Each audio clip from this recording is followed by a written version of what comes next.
You may be seated.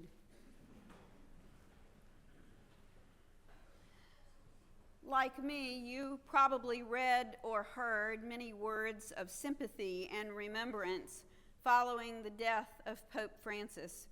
Words from politicians and government officials, monarchs, religious leaders, celebrities, and everyday ordinary people around the world.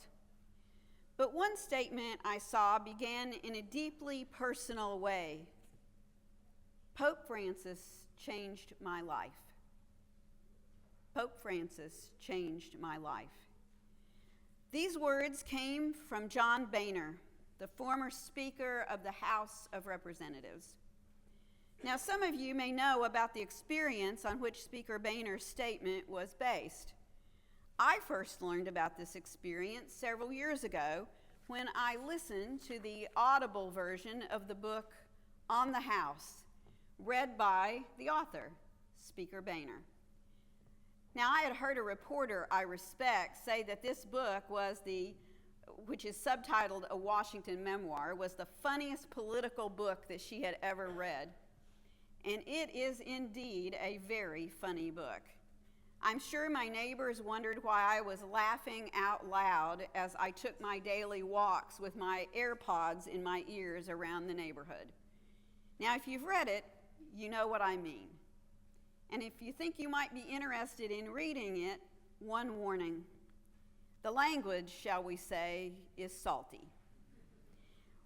While Mr. Boehner and I may not agree on many things, as I read the book, I discovered many ways in which we are more alike than I would have expected.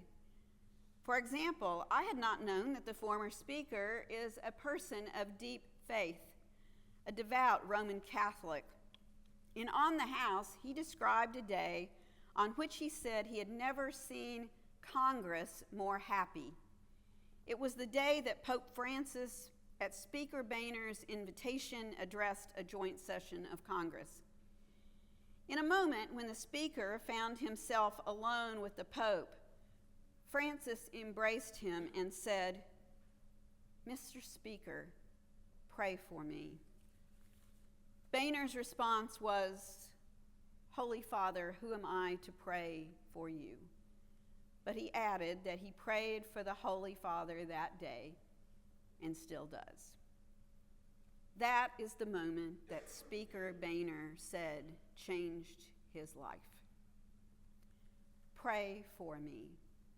Such important words in a life of faith. This morning, we have heard about one of Jesus' prayers. This prayer, recorded in the 17th chapter of the Gospel of John, is the final scene in Jesus' farewell meal with his disciples just before his arrest. It is the prayer of one on the verge of willingly laying down his life, and in that willing death, completing the work that the Father had given him to do. It is the prayer of one who knows he has come from glory and is totally confident of returning to that glory. Jesus is speaking to God the Father on the eve of his death. And at such an intense moment as this, with the agony of the cross looming right in front of him, what is of utmost concern to Jesus? What is he speaking with the Father about in this prayer? As we heard in the reading from John's Gospel, Jesus was praying for those the Father had given him, praying that the Father would protect them as they continued on in the world after Jesus had ascended to the Father. At that moment, Jesus is concerned about his followers, the community of believers, and it is on behalf of that community Jesus prayed as he faced death. He prayed for those who were his followers that night in Jerusalem. He prayed for those who would become his followers in other places following his death, resurrection, and ascension. He prayed for us. Jesus entrusted the hope for the future of all his followers to God. It's amazing, isn't it? Literally, the last thing John's gospel tells us that Jesus did before he was betrayed and arrested was to pray for his followers.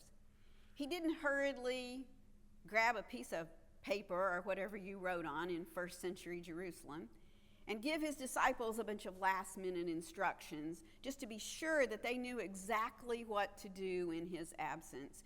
No checklist of items to ensure church unity or to tell his followers exactly how to carry on their mission and ministry. No rules for how to remain faithful in the world where evil is indeed a reality. No, instead, his last words before his betrayal and arrest were directed not to the disciples, but to the Father.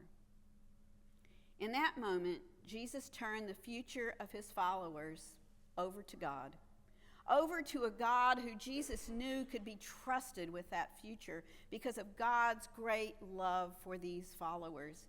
He entrusted our future to the hands of God, this one whose hands are absolutely sure, absolutely good, and absolutely full of love. Jesus' prayer modeled how we are to understand and receive our identity. Our life as individual followers of Jesus and as the faith community, the church, depends completely on God's care. Our future rests in God's hands. Our identity is in God alone. Knowing that God's grace, presence, and love surround us and uphold us surely gives us confidence that we as individuals and as the faith community can face challenges and opportunities with boldness and courage, with patience and faith. You see, Jesus' intercession for us did not end with that prayer following his farewell meal with his disciples in Jerusalem so many years ago. In his letter to the Romans, Paul assured us that it is Jesus Christ who died, yes, who was raised, who is at the right hand of God, who indeed intercedes for us. And the writer of the letter to the Hebrews described Jesus as an eternal priest, one who lives forever to make intercession on our behalf.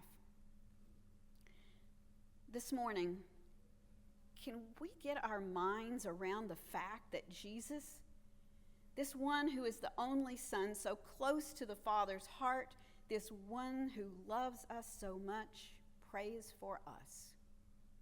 He prayed for his followers just before his own death, and he continues to intercede for us.